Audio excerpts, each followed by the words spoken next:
सायंकाळची वेळ आणि चटपट खाण्याची इच्छा. चला तर मग ही रेसिपी चटोऱ्या लोकांसाठी. सर्वप्रथम आपण थोडेसे निवडून मुरमुरे घ्यायचे. एका कटोऱ्यामध्ये तुम्ही मुरमुरे घ्या, तुमच्या अंदाजानुसार घ्या.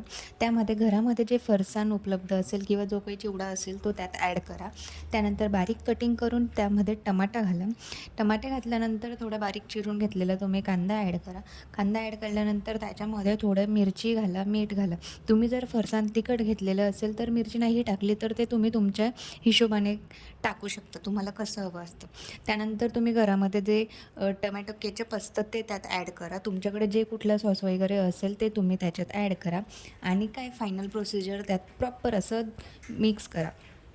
मिक्स करताना तुम्ही बघू शकतात की इथे व्यवस्थित सगळं सॉस वगैरे एकजीव झालेला पाहिजे आणि फायनली तुम्ही बघू शकतात की एकदम चटपट आणि झटपट होणारी रेसिपी.